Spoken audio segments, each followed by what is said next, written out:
Do you ever hit those days where your energy's just gone, but life still expects you to show up? That's where I am today. And it's the perfect time to talk about the practice that helps me keep going, and that's self-compassion. So welcome back to Reflections of the Sacred Self. So today we're going to discuss self-compassion and how that relates to loving kindness and why that helps regulate your nervous system. So, like I said, I'm low energy right now. And yesterday was my son's 5th birthday party, which was hard work and very draining. But I'm also in the middle of some deep emotional healing at the moment. And there's lots of things I'm uncovering and starting to understand. And I'm finding that very, very tiring. But I still wanted to show up. I still wanted to do this because I think this is the perfect time to talk about self-compassion and loving kindness. So one of the things that I find is that I can sort of tune into is understanding what's going on with my body. And one of the problems I've always had in the past is when I feel low like this, low energy. So I'm not actually low mood. I feel quite regulated, but my energy is low. And I'm all for allowing myself to rest and do that. But often what I would do is just collapse and think, oh, I'm too tired. And then I would let everything build up. And I would then find it very, very hard to get back into work, and it would feel like overwhelm, because then I've kind of just let things go and not stuck to it. And what I wanted to do was to continue with my work through the low energy phase, but working it in a way that felt comfortable and natural to me. I still want to keep things going. I love my business and I don't want to let things drop. So I thought, well, okay, what do I want to do the most? And I thought, well, I actually quite enjoy making my videos. And I was thinking, I don't really know what to talk about. And that's what happens when I'm low energy. I think, oh, I don't know what to talk about. And I thought, why don't I just talk about that? And so that's where I am today. And that's why I'm sharing this with you.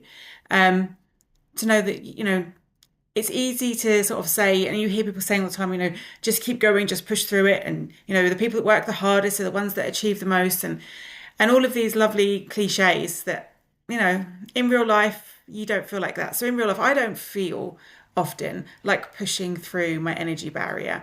I'm tired now. I know that I'm not going to work as many hours as I normally do. I know that I'm going to allow myself to have a bit of a break and a bit of a rest. And there are other things I was going to do today that I decided not to do. And I'm okay with that. And I think that's the point. I'm okay with it. And that's where the self-compassion comes in, because I'm saying to myself, it's okay. You don't have to be go, go, go all the time.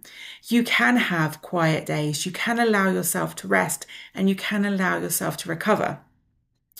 And one of the reasons this helps is that when you are pushing yourself and you're really fighting against your natural energy, where your body is naturally, that actually pushes the nervous system into fight or flight, because we feel like we're under threat, because we're pushing past our natural resources. And self-compassion basically is a form of acceptance. So I'm saying to myself, I'm okay with the fact that I'm going to do less today. And it's okay to say I'm tired. That's okay. It's okay to be tired. I had a busy weekend with lots of young children around and lots of things to organise, lots of parents to take care of, lots of food to arrange, tidying halls, all of these things. I felt like I think it was 6 hours yesterday. I didn't even sit down. I was on my feet, rushing here, there and everywhere solidly. And it's only natural that I would find that tiring.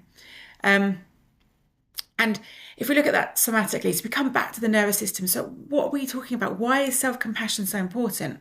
Well, when we accept things, that is a signal of safety to the nervous system.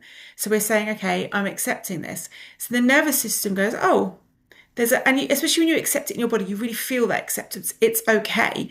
The fight or flight response will diminish, it will reduce, and you won't trigger it because you're accepting where you are.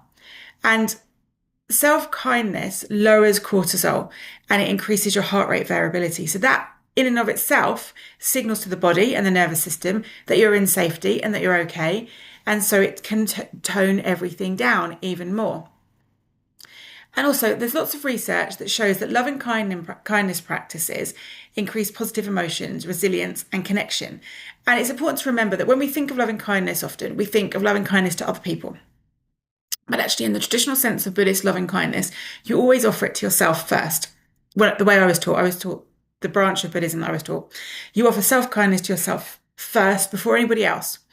And self-compassion is a form of loving kindness. And so when you're offering yourself that loving kindness, you're offering yourself all those positive emotions and all of that love. So it's boosting your positivity, it's boosting your resilience, and it's allowing you to then go on and connect with other people. So self-compassion is basically self-directed love in action. And it's not just about permission to rest or permission to be where you are. It's a form of active care. So when you offer yourself a soft tone of voice, when you offer yourself warm gestures, so you take that break, you have a gentle breath, all of that self-love, self-compassion. And when you speak to yourself like you would a child or a best friend, you wouldn't say to a child who says to you they're completely exhausted, well, that's just tough. Or to your best friend, you would understand. You say, well, okay, tell me about it. And what do you need to help you? And you would do the same. When you do the same to yourself, it makes a significant difference to your nervous system, and you end up regulated, calm. And then what that does is that allows you to properly rest when you decide to, you take your foot off the brake, or your foot off the accelerator, I should say, and you allow yourself to rest and to take that break. It does everything to calm, and you actually get genuine rest. So you feel, and it's genuine recovery. So when you get going again, your energy is better, and you feel much more equipped to go forward. So just to give you some ideas of how I'm going to use it today. So I'm working slower, and I'm giving myself permission that if stuff doesn't get done, it doesn't get done. It's okay. It is what it is. The world's not going to come to an end if I don't send that email or I don't write that Facebook post. There's always tomorrow. And if I need to stop and rest, I'm stopping, right? And that's okay, because if I need it, I need it. And this compassion is what helps me relax into my day instead of fighting against it. And I say, so that's where I'm at. That's what I'm doing. So something for you to try. So if you're sort of like, you're not sure what your energy level is like, you're just kind of working on autopilot, which is something we always do. So you can place a hand on your chest and you can take a slow breath in through the nose. And exhale. Say it's okay. I'm safe to feel how I feel. And just accept where you are. And if where you are is a total mess and a state, that's okay as well, right? That's okay. And I think when you start to accept that, when you start to accept who you are and where you are, things shift so much more. And offer yourself this one extra thing as you're doing it. You're thinking about your day, you're thinking about where you are, thinking about how you feel. And just say to yourself, may I be gentle with myself today. And just allow yourself to have that. It's okay. So just remember that compassion and loving kindness, they're not luxuries. They're some of the most regulating practices we can give to ourselves and things that we need to survive. So this is my question to you and something for you to reflect on. How do you offer yourself compassion when your energy is low? Share in the comments, because I'd love to learn from you, because we all do things differently.